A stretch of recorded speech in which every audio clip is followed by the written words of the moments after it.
एक रहस्यमयी गांव जहां हर मंगलवार की रात मौत का खेल खेला जाता है। एक के बाद एक खौफनाक मौतें। कोई इसे डायन का प्रकोप बताता है तो कोई इसे देवी का श्राप। वहीं पुलिस का मानना है कि यह किसी शातिर दिमाग का मास्टर प्लान है। गांव में रात ढलते ही हाथों में जलती हुई एक आग और पैरों में घुंघरू बांधकर आखिर कौन दौड़ता है। वो लड़की गांव के सभी मर्दों के साथ शारीरिक संबंध क्यों बना रही है और हर मंगलवार की रात के साथ आखिर कौन सा गहरा रहस्य जुड़ा हुआ है। कहानी की शुरुआत होती है दक्षिण भारत के एक गांव से जहां रवि और सैलू रहते हैं। उनका पूरा दिन शरारतों और देवी महालक्ष्मी के मंदिर में मस्ती करते हुए बीतता है। रवि सैलू को बेहद पसंद करता है और उसकी हर इच्छा पूरी चीज की पूरा ख्याल रखता है। 2 दिन पहले सैलू का काजल खत्म हो गया था, इसलिए रवि ने बड़े प्यार से अपने हाथों से उसके लिए काजल बनाया। उसी दिन जब घर लौट रहे थे तभी सैलू की नजर कुएं में डूबते हुए एक कुत्ते के पिल्ले पर पड़ी। उसे तड़पता देख रवि ने उस अपनी परवाह किए बिना उस बेजुबान पिल्ले को जान बचा ली। उस दिन के बाद सैलू उसे पिल्ले को हमेशा अपने साथ रखने लगी। सैलू अपनी नानी के साथ रहती है क्योंकि उसकी माँ अब इस दुनिया में नहीं रही और पिता ने दूसरी शादी कर ली। पिता ने साफ कह दिया कि सैलू की माँ के नाम पर जो 3 एकड़ जमीन है, जब तक वह अपने उसके नाम नहीं करती तब तक वह सैलू की जिम्मेवारी नहीं उठाएगा। लेकिन नानी उसका लालच और इसका अंजाम अच्छी तरह जानती थी। उसे पता था कि यह जमीन सैलू के बड़े होने पर उसके भविष्य को सुरक्षित करेगी। इस तरह से बचपन से माता पिता के प्यार के बजाय सैलू केवल उन तिरस्कार सहते हुए बड़ी हो रही थी। एक दिन मंदिर के पास रवि को बुरी तरह पीट कर काम के लिए दुकान भेज दिया जाता है। तब रवि के पिता सैलू के पास आकर बड़ी अजीब नीयत से कहते हैं कि घर क्यों नहीं आती हो। क्या रवि ने ना हो तो आना नहीं होता है, लेकिन याद रहे कल जरूर आना। इसी तरह खौफ और मुश्किलों के बीच और दिन बीत जाते हैं। फिर एक दिन सैलू की पहली बार पीरियड्स आते हैं। घबराई हुई नानी तुरंत सैलू के पिता के घर फोन करती है, लेकिन उन्होंने एक न सुनी। उसका साफ कहना था कि वो घर में तभी कदम रखेगी जब जमीन उनके नाम हो जाएगी। एक तरफ अपनी आंखों को बेरुखी और दूसरी तरफ एक औरत होने के पहले दर्द का एहसास, सैलू अंदर से डर गई थी। नानी ने उसे सांत्वना दी और समझाया कि औरत का जीवन बहुत कठिन होता है, लेकिन तू चिंता मत कर, सब ठीक हो जाएगा। लेकिन सब कुछ ठीक ना होने वाला था। एक रात गांव में अचानक चीख पुकार मच गई।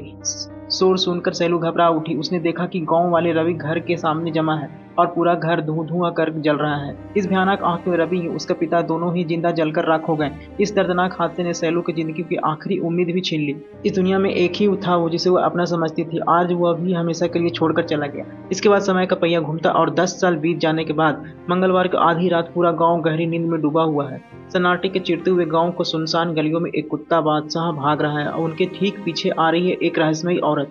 उसके पैरों में बंधे घुंघरू और छमछम पूरे माहौल को खौफनाक बना रही है। उसके सिर पर और दोनों हाथों के मट्टों के धटकती हुई आग जल रही है और फिर धीरे धीरे वो रहस्यमयी औरत उसे घने अंधेरे में गायब हो जाती है। अगली सुबह गांव वाले अपनी रोजमर्रा जिंदगी में लौटते हैं। मिलन काका अपनी बीड़ी सुलगाते हुए चौराहे की तरफ जा रहे थे।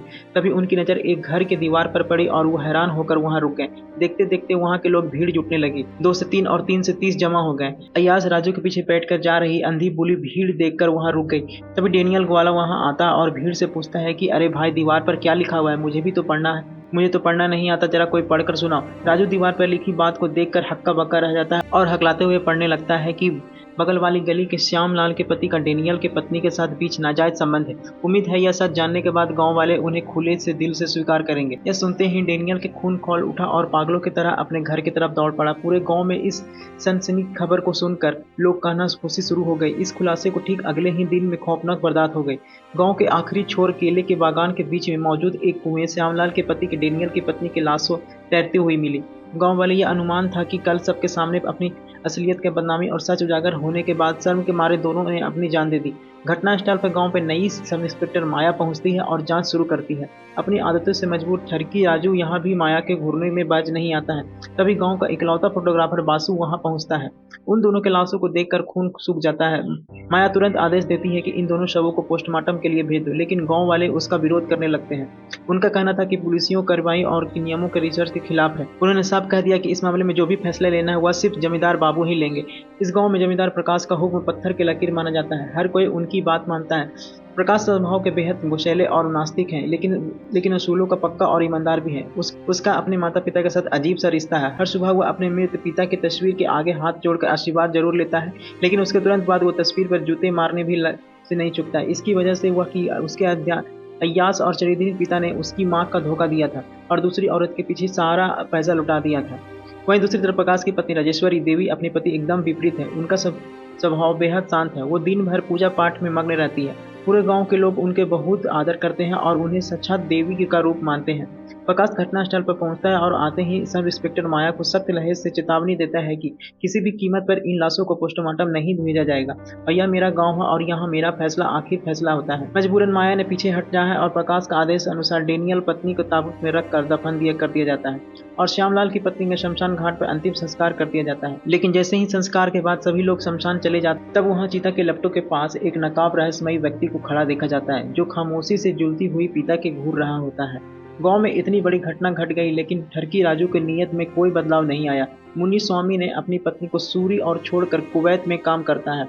राजू इस अकेलापन को फायदा उठाने के बाद नहीं आता है। खैर इन सब के बीच में गांव में एक अहम व्यक्ति का अपना परिचय करवाता हूँ। इसका नाम है डॉक्टर विजय। शादी के बाद यह अपनी बेटी को खोने के गहरे सदमों में और दुख की वजह से उन्होंने शहर की जिंदगी छोड़ दी और अब इस गांव में लौट आए हैं। इधर रमन नाम का एक लड़का गुज्जर के घर का नियंत्रण देने जाता है क्योंकि अगले दिन गोविंद राजू का घर एक बड़ा कार्यक्रम है। इत्तेफाक से उस वक्त गुज्जर घर पे नहीं होता है तो रमन इस मौके को फायदा उठाकर गुज्जर की बहन से मिलने के बाद करने की कोशिश करता है। गुज्जर को रमन बिल्कुल पसंद नहीं है इसलिए वो हमेशा रमन की कड़ी नजर रखता है। अगले दिन गोविंद राजू के घर बड़ी एक धूमधाम कार्यक्रम शुरू होता है। पूरा का पूरा गाँव आमंत्रित है लेकिन इस जश्न के बाद चहल पहल के बीच लोगों की जुबान पर बस एक ही कानाफूसी चल रही थी कि डेनियल की पत्नी और श्यामलाल की पत्नी के नाजायज रिश्तों के बारे में उस दीवार पर किसने लिखा था। दीवार पर लिखे उस सच को लेकर गुज्जर और बासु के बीच हाथापाई शुरू हो जाती है जिसे एक बड़े भयानक झगड़े में बदलने की देर नहीं लगी। इन सब सवाल के और झमेलों के दूर गांव के पुजारी देवी की पूजा के और मेले की तैयारी में मग्न हो गए। इस गांव में हर मंगलवार की रात देवी बड़े ही धूमधाम से पूजा की जाती है क्योंकि मंगलवार को देवी का सबसे शुभ दिन माना जाता है। लेकिन इस साल मेले में के लिए पैसे की कमी पड़ गई। पुजारी हिम्मत जुटाकर जमींदार प्रकाश के पास चंदा मांगने के लिए जाता है। वह गुस्से से आग बगल भूला हो जाता है। नास्तिक प्रकाश को साफ कह दिया जाता है कि पूजा के नाम पर वह एक फुटी कौड़ी भी नहीं देगा। हालांकि प्रकाश की पत्नी राजेश्वरी देवी ने पूजा के खाली हाथ नहीं लौटाने दिया। उन्होंने सिर्फ अपनी तरफ से पैसे दिए बल्कि यह भी आश्वासन दिया कि जरूरत पड़ने पर वह आगे भी आएंगी। उस दिन दोपहर के समय जब सब इंस्पेक्टर माया अपनी गाड़ी से जांच के लिए गांव जा रही थी तब उसकी नज़र केले के बागान पर तब पड़ी। अचानक ऐसा लगा कि जैसे बागान के पीछे नकाबपोश रहस्यमयी आदमी खड़ा पूरे उसे घूर रहा हो। लेकिन जैसे ही उसने झटके गाड़ी रोकी वहां जाकर देखा तो सन्नाटे के अलावा कुछ नहीं था। मंगलवार की रात पूरा गांव देवी की पूजा में मेले में चकाचौंध से सजा हुआ था लेकिन उसी आधी रात में अंधेरी गालियों में कुत्ता फिर से दिखाई देता है। वह पागलों की तरह उसी रहस्यमयी औरत की तरफ भाग रहा था। औरत के पैरों पर बंधे हुए घुंघरू और छमछम की डरावनी आवाज एक बार फिर गांव की हवाओं में गूंजने लगी। अगली सुबह होते ही फिर गांव में खौफ और सनसनी फैल गई। गांव के एक दीवार पर किसी ने फिर से कुछ लिखा दिया था। इस बार था कि मंदिर वाली गली की मिल्ली कृष्ण सूर्या की पत्नी मानी नाजायज रिश्ते हैं। उम्मीद है गांव वाले यह सच जानने के बाद उन्हें खुले दिल से स्वीकार करेंगे। यह खबर आग की तरह फैल गई। इसके बाद ठीक वही हुआ जिसका सबको डर था। केले के बागान के पास वाले पुराने बरगद के पेड़ के मिल्ली कृष्णा और मनी दोनों की लाशें फांसी के बाद फंदे पर लटकी हुई मिली। Sub inspector